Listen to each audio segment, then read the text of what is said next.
Tonight, the White House doubles down on the threat to annex Greenland, saying it is considering military force. It's a fearsome military on planet Earth, and nobody can take us.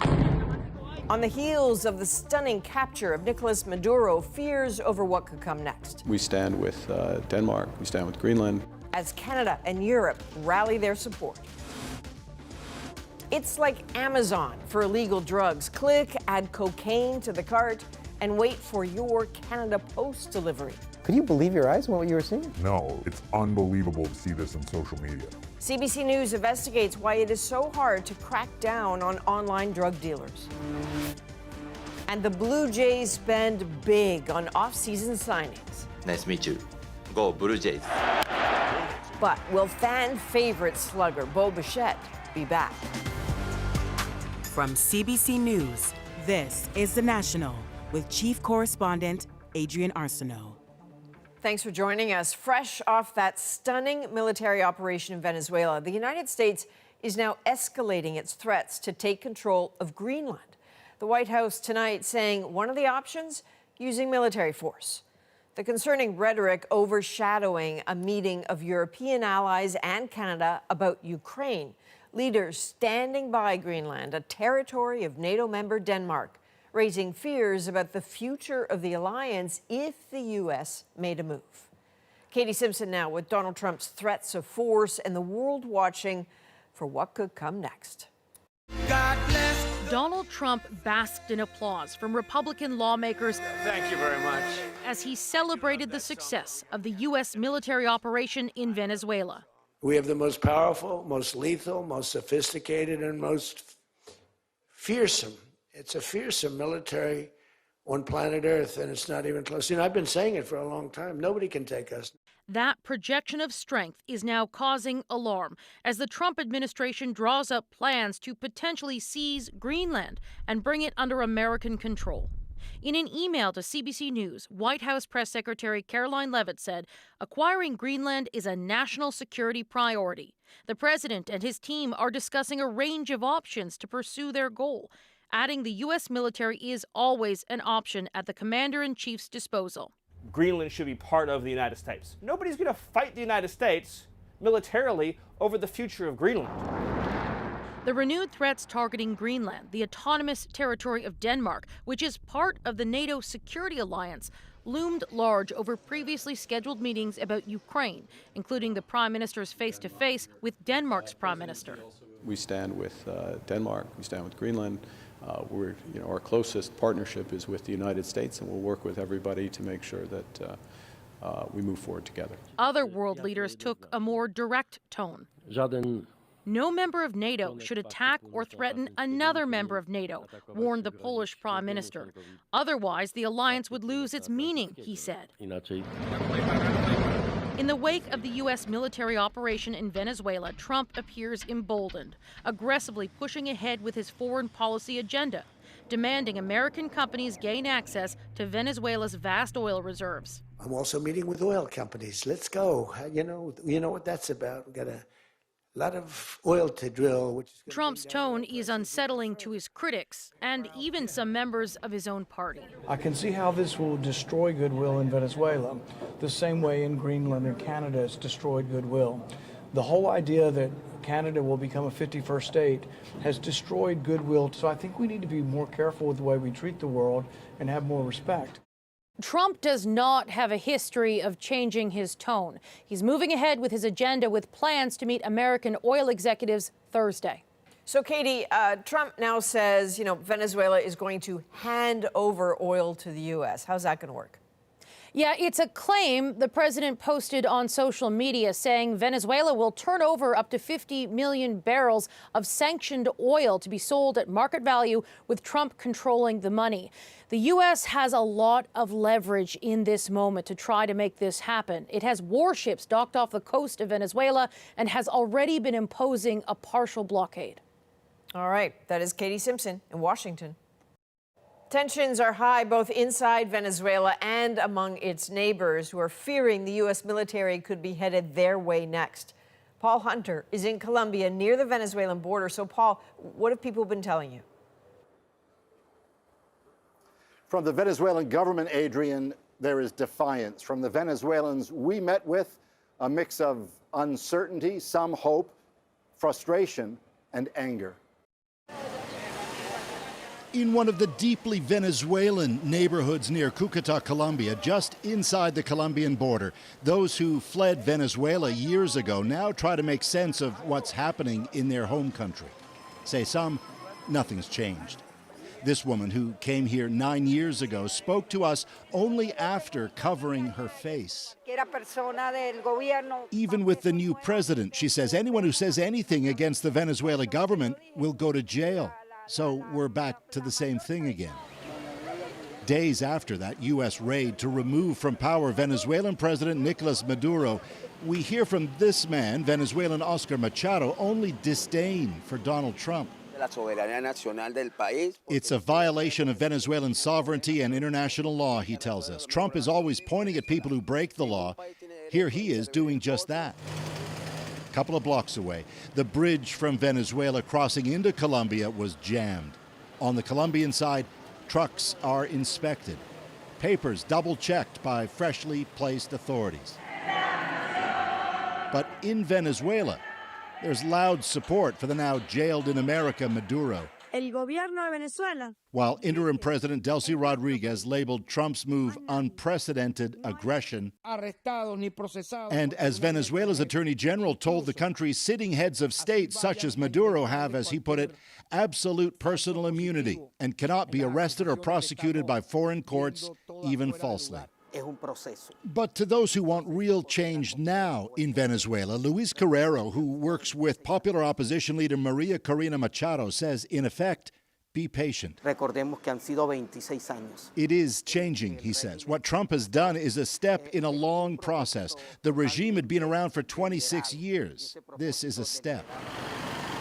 Back on the streets of Colombia, where military vehicles and armed soldiers remain in place along the Venezuelan border, worries persist Trump may move against Colombia's president as well, citing the drug trade as the issue.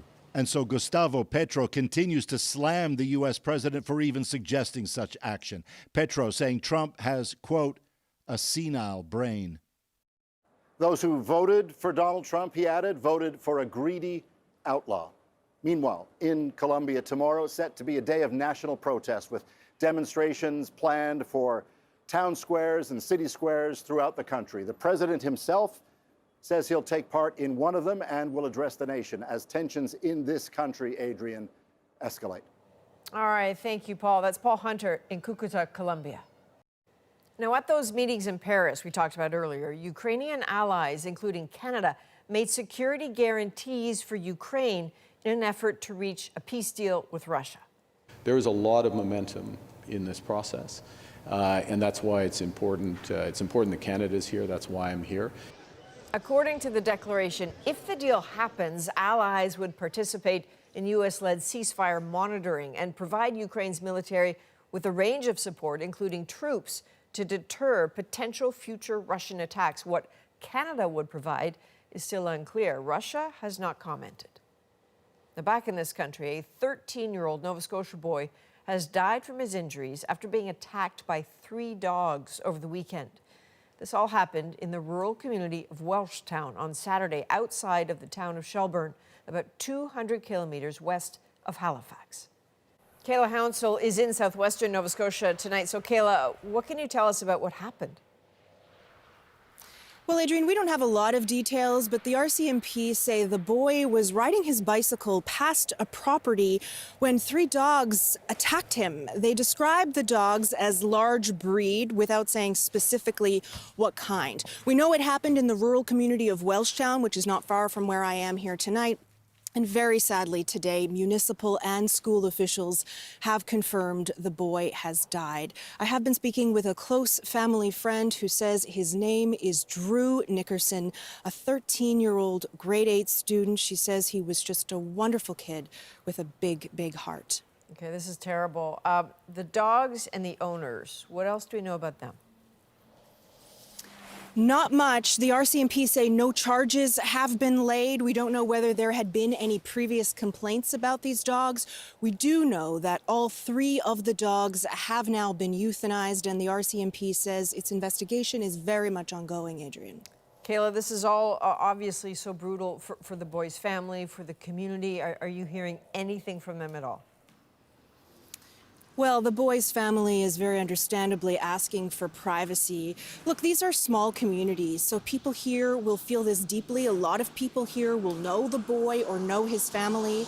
We have heard from municipal and school officials today, both calling this a profound loss that will be felt deeply. We're also seeing already fundraisers popping up, started by local fishermen, making donations. They're also selling tickets on items that have been donated. And just to give you a sense of it, the actual items are seafood. So people donating 10 pounds of lobster, 10 pounds of scallops, which I think really gives you a sense of where we are here. These are fishing communities. We see them come together often during times of tragedy, as they are now again, to help this family during the difficult days, weeks, and months to come, Adrian. Absolutely. Thank you, Kayla. That's Kayla Hounsell in southwestern Nova Scotia tonight.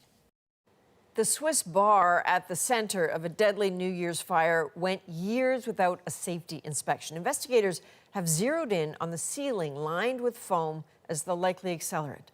And as Sarah Levitt explains, it's not the first time the material has led to fires with deadly results.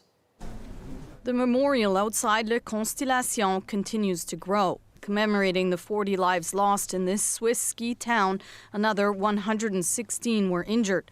Now word, fire inspectors hadn't been to Le Constellation in years. There hasn't been a safety inspection at the bar since 2019, says Crans-Montana Mayor Nicolás Maduro. Videos show the inferno on New Year's and the likely cause. Sparklers attached to bottles ignite the foam-clad ceiling in the basement bar. Partygoers, many of them teenagers, scrambled to get out. Authorities say the foam on the ceiling was considered acceptable at the last inspection, and a fire alarm was not required for a venue of that size. Nous le regrettons amèrement. We deeply regret this, the mayor says. Small consolation for those who have lost loved ones. It's a disgrace and an absurd one, says Ezio Didone, whose 16-year-old great-nephew Achille Barossi died.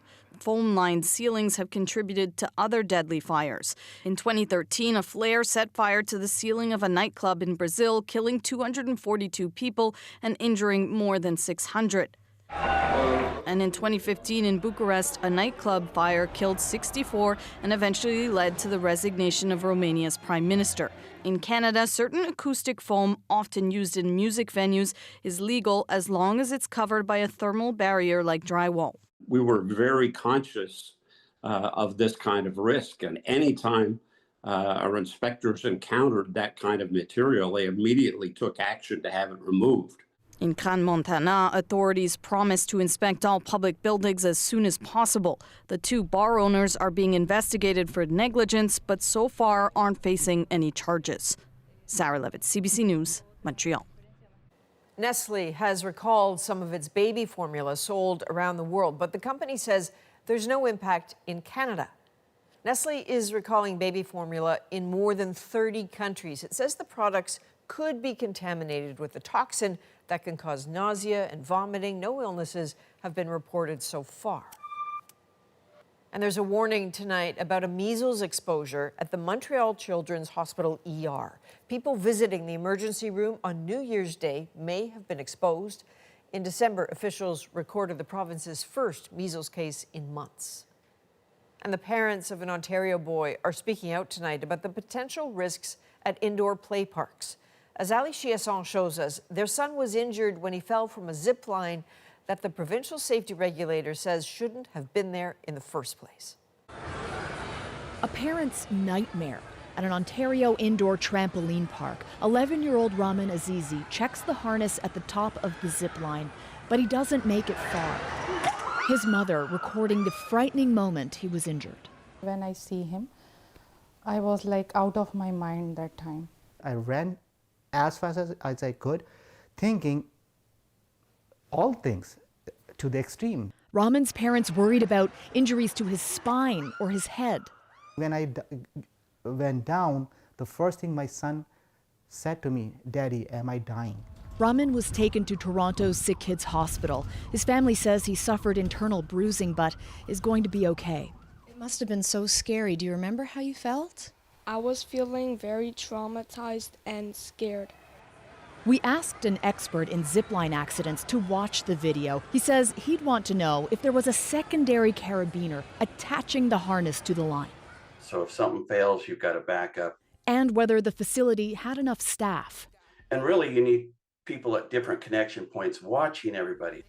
Ontario's public safety regulator says Aerosports Trampoline Park never had the zip line inspected or tested prior to running it. The operator had not notified TSSA that it had been installed, and therefore it was not authorized by TSSA. The equipment has been taken out of service. The park issued a statement saying the incident is currently under review with insurers and legal counsel, and given that this involves a minor, it says it's not providing interviews or additional details at this time. But Raman's parents want his story told. I don't want to see another kid hurt. While the zip line is closed, the trampoline park remains open. It's unclear what penalties they may face. Ali Chiasson, CBC News, Toronto. Coming off a historic season, the Toronto Blue Jays are making moves in the offseason. Go Blue Jays. Meet the new slugger and the juicy deal awaiting one fan favorite next. Tesla is dethroned by a Chinese automaker. The Chinese market, about 31 million cars a year, is bigger than the North American and European markets combined. Why the latest best-selling electric vehicle isn't available in Canada. Plus, a blast of winter weather for Europe makes for a rare opportunity in Paris. It was snowing enough to have some skiers going on the hills. The iconic setting for a ski hill in our moment. We're back in 2.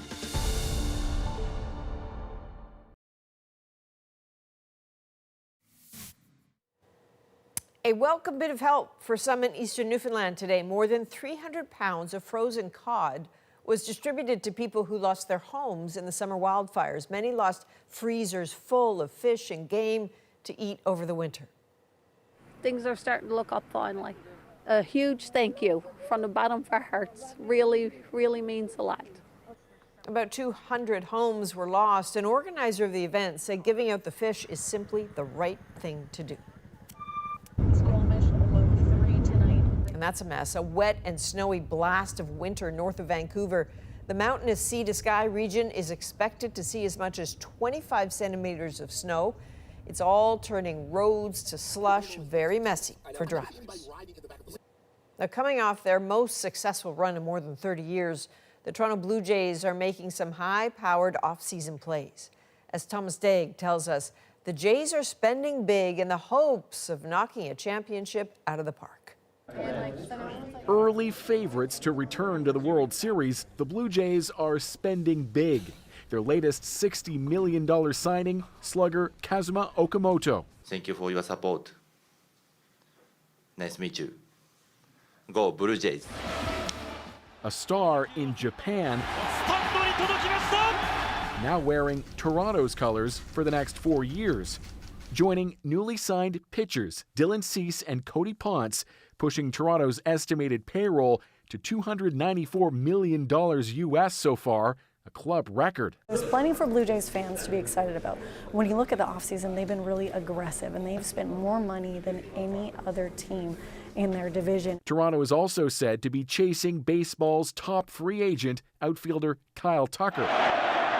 All while still hoping to lure back fan favorite free agent Bo Bichette, who very nearly won the World Series for Toronto with this memorable 3-run homer in Game 7. And it is madness right now. Asked about another big signing, General Manager Ross Atkins said only this. We do feel good about our team. The one thing that I would add is additions at this point will start to cut away at playing time from players that we feel are very good major league pieces. Bichette once told CBC News about his favorite place to eat. There's a new restaurant called Animal that's really good. I love it. Turns out Animal loves him too, posting online a note for Bo, offering him steak for life on us, if only he stays with the Jays. Our steak is worth it though. You know, hopefully he signs a long-term deal and he stays with us for many years. For a team that came oh so close to winning it all, maybe free beef for Bo can make the difference this time. The club isn't ruling out more moves to come in the offseason, with just 46 days to go before spring training games begin. Thomas Dagg, CBC News, Toronto. 8 months after the Maple Leafs were eliminated from the NHL playoffs by the Florida Panthers, the team came back to Toronto ring in hand. A lot of care went into that ring, lots of details. Members of the reigning Stanley Cup champion Panthers stopped by Toronto's Hockey Hall of Fame Tuesday to donate one of their 2025 championship rings. The 24-karat gold piece, all done up with rubies and diamonds, will now sit aside the 2024 Stanley Cup ring, which was also donated by the Florida Panthers. Well, openly advertised and shipped right to your door, a CBC News investigation looks into sales of illegal drugs online. It's like Amazon for hard drugs. The first time I was like, okay, it's not true. It's a scam. You go on the website and it's very easy. Why shutting them down could be next to impossible. And the U.S. capture of Venezuelan leader Nicolás Maduro, an arrest or an abduction? The justification for this as a kind of a self-defense war on drugs defense is non-existent. Where the legal arguments stand. The National breaks down the story shaping our world. Next.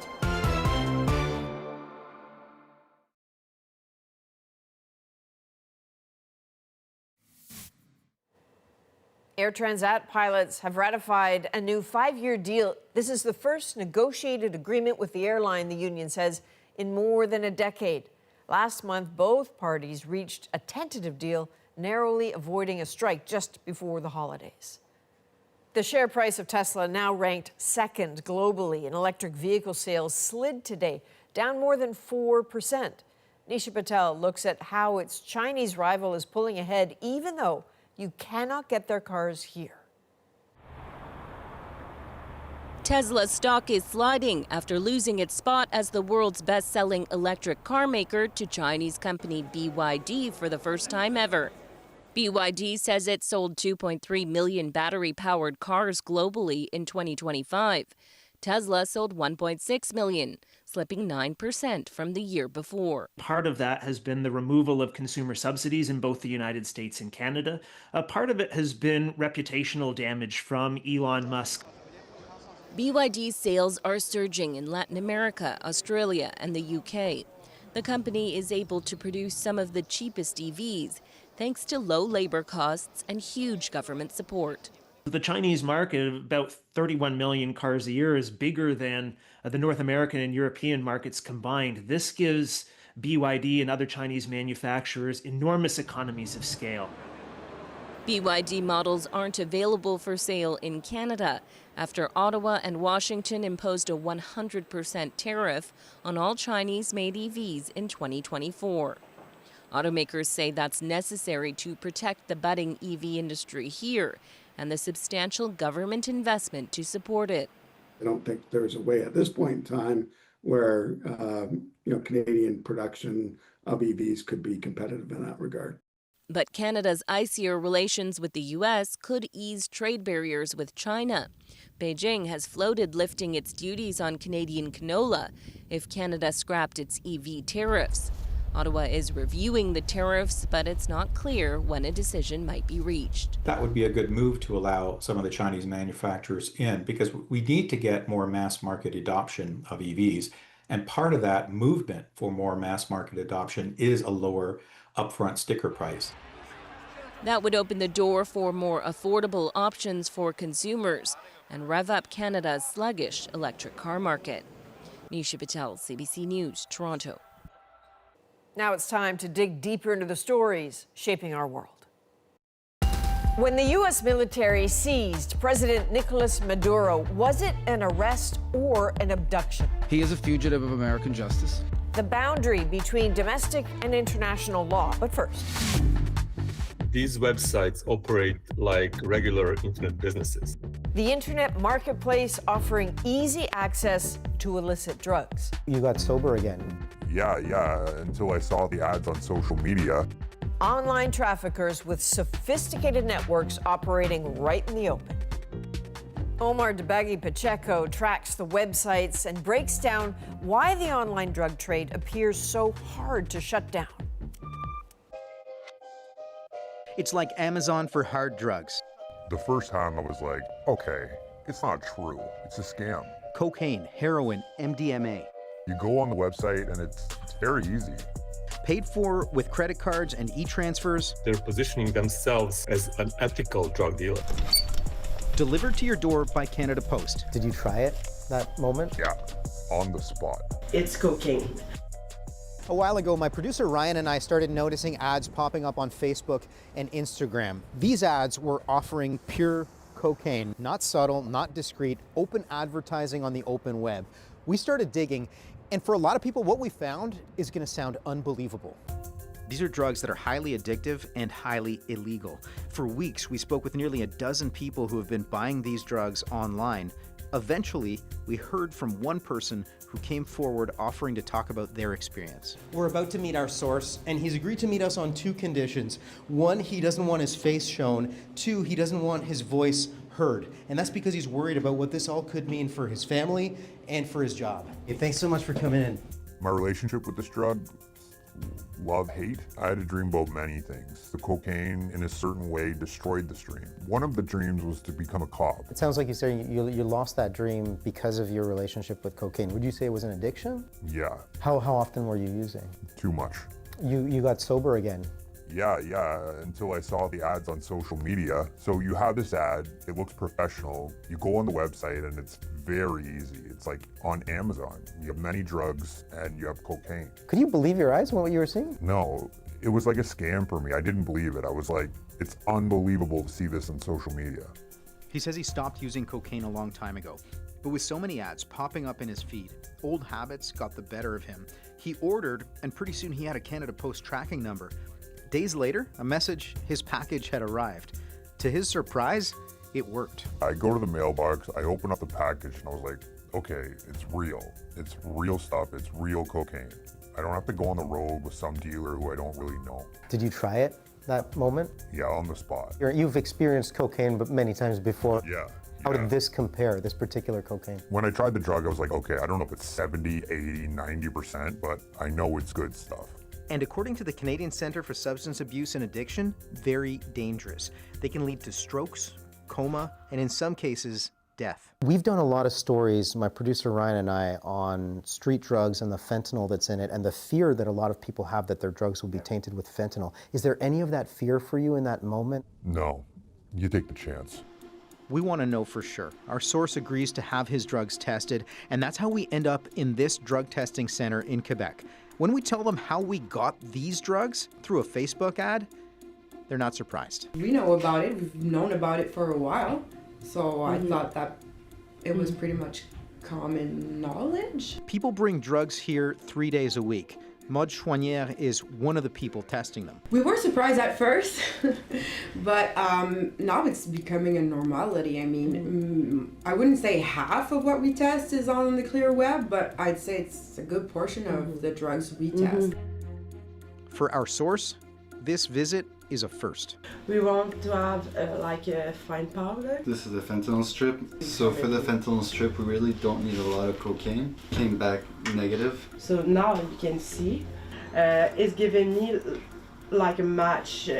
It's cocaine. For a lot of the site users we spoke to, this feels safer than the alternative. Whether it's because they don't want to meet with street-level dealers, the fear of party drugs contaminated with fentanyl, or it feels like there's less of a chance of getting caught. We've seen hundreds of ads leading to dozens of websites all selling hard drugs. They're operating openly, but their digital infrastructure is anything but. They use all the tools. That's Ivan Angelovsky. He's part of CBC's Visual Investigations Unit. He's a data expert, and he tried to track down the location of the websites. You can see that they've basically created a wall. that open source researchers and journalists cannot penetrate. These websites are sophisticated. They're hard to track. With web addresses that change from one day to the next, tracking the business is a huge effort. What are they using to cloak their business operation and to hide what they're doing from authorities, but also from Google, from Facebook, from banks, from credit card providers. High-level tools and coding on the back end, simplified client tracking in the front. What surprised me the most was that these websites operate like regular internet businesses. Like every other internet startup, you get a discount if you bring new customer. They use analytics, tags, pixels.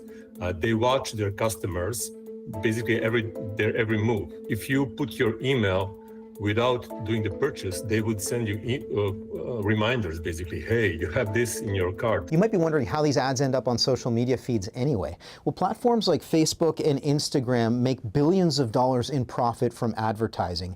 Ads that sell illegal goods are supposed to get banned. So we reached out to their parent company, Meta, for an on-camera interview. They refused. Instead, they sent us an email. A spokesperson told us Meta works with other agencies to stop these illegal ads and that those accounts get banned from running ads in the future. The scale is absolutely massive as far as how many advertisements are being placed on these platforms on any given day. That's Scott Roth. He's the CEO of LegitScript, a company that specializes in flagging illegal ads. I think it's a constant fight because I think it's a game of whack-a-mole because anytime people have an opportunity to make money, they're going to find creative ways to go make money. And so it's something where I do think that it's one of those battles that's never going to be fully won, but it is definitely something that, with the right methods in place, we can try to at least take a bite out of it. But even Canada Post is having trouble doing that. They also refused an in-person interview. Instead, they told us in an email. Postal inspectors who suspect illegal drugs do remove the parcels from the mail and turn them over to police. Last year, they removed 5,662 illegal items. They delivered 240 million parcels. In the end, our source decided to destroy the drugs that he tested. CBC ensured the drugs were properly destroyed. I felt so good when the cocaine was destroyed because for me, it's what I had to do to really liberate myself from this drug. But temptation is just a click away. Since I clicked on this link for the first time and I bought the drug on the website, every time since that moment, I go on Facebook, Instagram, I see the ads, many ads. If you have addiction and you go on social media and you see this every day and many times every day, it'll keep you in this addiction. We spoke to half a dozen police officers on background for this story. None of them had ever heard of these sites operating so openly on the clear web. Ultimately, they told us any investigation would be handled by the RCMP, but after weeks of repeated requests for an interview, the RCMP refused, and ultimately they sent us an email. Their email says they're fighting online sales of illegal drugs, and they don't talk about ongoing investigations because they say it could compromise their efforts.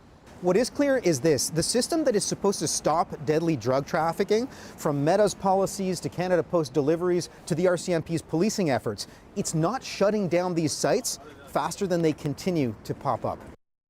So this is extraordinary. We will absolutely stay on it. Now, was the U.S. military capture of Nicolás Maduro legal? It may not be an open and shut case. The United States, over the last 20 years, have put in place various attempts to expand the scope of self-defense.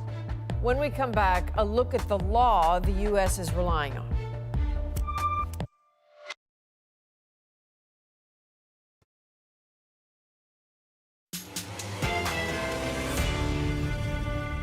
Captured in Venezuela, Nicolás Maduro is now detained in the U.S., waiting for trial. But was the mission to get him an arrest or an abduction? I promise you that Maduro's defense lawyers will argue that this arrest violated international law, therefore should be void. Andrew Chang, host of About That, looks at the legal arguments U.S. lawyers might make to justify the method used to get Maduro into a U.S. courtroom. Did the U.S. military just kidnap Nicolás Maduro? U.S. President Donald Trump says the American military has captured President Nicolás Maduro and his wife. Maduro said that he was kidnapped from his home in Caracas. Kidnap is a loaded word because it implies illegality. Maybe a more neutral way of describing Maduro's capture is as an abduction. But the U.S. government calls it an arrest. It's largely a law enforcement function. This was an arrest of 2 indicted fugitives of American justice. And just to be clear, this isn't some nerdy question about semantics. It's a question about law and whether the U.S. has the legal right to extract world leaders from their homes, and maybe even whether other countries might have that right too. Let me explain.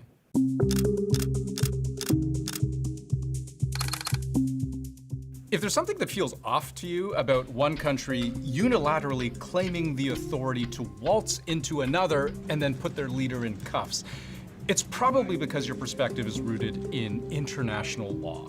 Article 2, subsection 4 of the UN Charter is pretty clear. All members shall refrain from the threat or use of force against the territorial integrity or political independence of any state. Okay, so the UN, whose membership includes both the United States and Venezuela, and virtually every country on Earth, it forbids its members from breaching each other's sovereignty by force, or even threatening to do so. The consensus after the Second World War was that the way to prevent the Third World War was to ban completely the use of armed force among states to resolve their disputes. At the Nuremberg trials after the Second World War, it was an American prosecutor, in fact, who argued that the crime of aggression, one country against another, was the supreme international crime, that to start an aggressive war has the moral qualities of the worst of crimes. Not to say that the US is starting a war here, or that even if it were, there aren't exceptions that allow it. The only 2 circumstances would be the exercise of the right to self-defense. The second circumstance is where the Security Council has made a determination, for example, of the threat to international peace and collective security, or the existence of an act of aggression, or a threat to peace. But here's the thing. The US most certainly did not have Venezuela's consent to abduct its leader. It also didn't have the permission of the UN Security Council. Self-defense? That's trickier. In order to be able to exercise that, you have to be subject to an armed attack, and your use of force would have to be necessary and proportionate. But the United States, over the last 20 years, have put in place various attempts to expand the scope of self-defense. Venezuela is not the conduit for the drugs coming to the United States. Venezuela accounts for about 5% of the cocaine trafficking trade, but the majority of that goes to Europe. So the justification for this as a kind of a self-defense war on drugs defense is non-existent or painfully thin. The U.S. has argued Nicolás Maduro is the head of a narco-terrorism operation, and that the illicit drugs funneled through Venezuela amount to a Weapon of mass destruction. Weapon of mass destruction. Weapon of mass destruction. We're formally classifying fentanyl as a weapon of mass destruction. This could be the beginning of a self-defense argument, that the breach of Venezuela's borders, killing reportedly at least 40 people, and capturing Venezuela's president are merely parts of a preemptive strike to prevent the loss of American life. And maybe what fuels this defense is that Venezuelan troops reportedly shot back, which begins to touch on what is perhaps the most important legal argument, at least for the US, that the domestic legal rationale of self-defense and pursuing Maduro, even beyond international borders, trumps everything.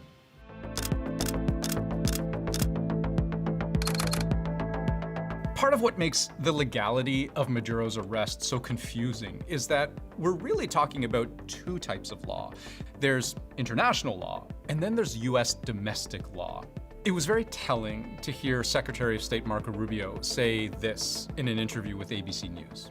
Let me ask the question again. What is the legal authority for the United States to be running Venezuela?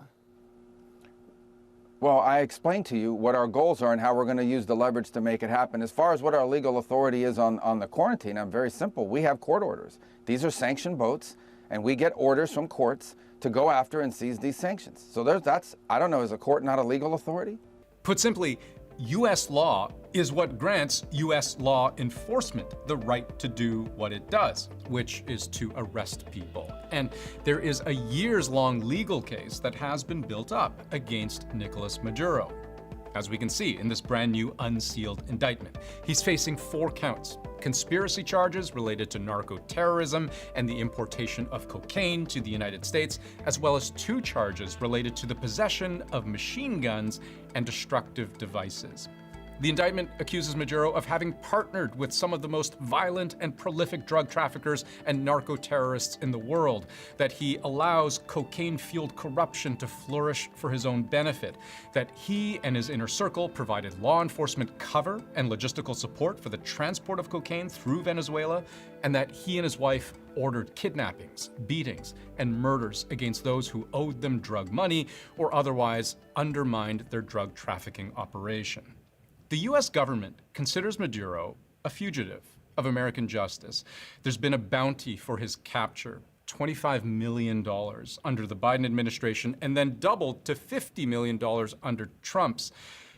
And there is precedent for the U.S. military helping to execute these kinds of arrests abroad. Thousands of American troops are tonight holding key positions in Panama after launching an attack early this morning to oust the dictator General Noriega. The U.S. invasion of Panama in 1989 had some similarities to what we're seeing in Venezuela. The dictator running the country at the time, General Manuel Noriega, he was under indictment in the U.S. for drug-related charges. Ultimately, he was brought to the U.S., tried and convicted, spent decades behind bars.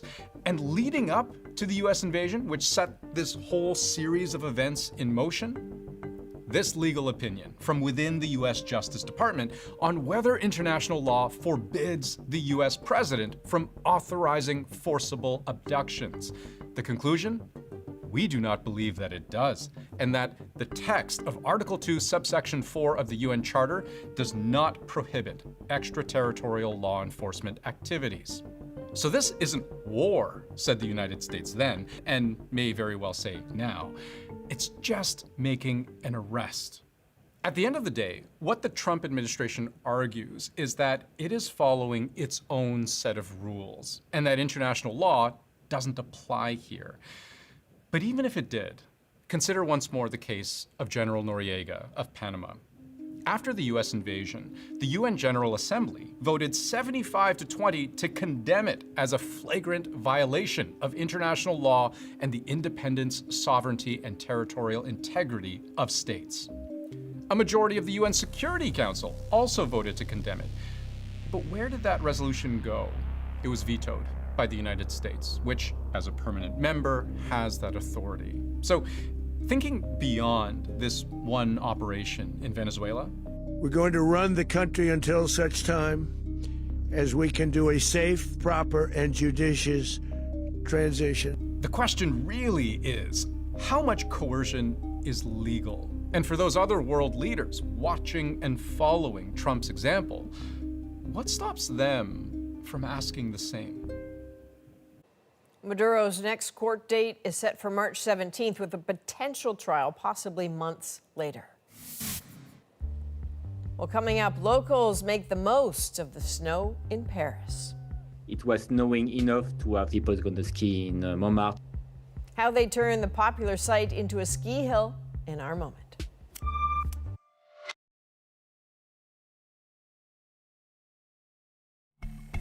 Parisians are taking advantage of the unusual snowy weather in their beautiful city by turning the Montmartre hill into their own ski slope. So some were skiing, others sledding down one of the most iconic sites in the city. How they're celebrating the snow makes our moment. It was quite fun and people were totally crazy. It was snowing enough to have people going to ski in Montmartre. They avoid benches and they avoid the other people because the crowd go around and want to film. They are quite kind of narrow. If they have ski in Paris and they want to show off, it's cool. You have to be very lucky to see the snow if you are in Paris. Usually it's snowing one day per year. Montmartre is very well known. It's like one of the major tourism point in Paris with the Sacré-Cœur. There is like some very pleasant thing about snowing in Paris. But on the other side, we are not well prepared. People like to go out and see Paris with the snow. They are happy, very dazzling moment. It's a part of the famous thing of when it snows in Paris, seeing skiers in Montmartre. Everything is beautiful in Paris, and this is a moment, but not a new one. There are pictures of people doing this from the 40s, stories of them doing it as far back as the 20s. It's just one of those things you do on those rare snowy days in Paris. From all of us at the National, thanks for being with us. I'm Adrienne Arsenault. Take care.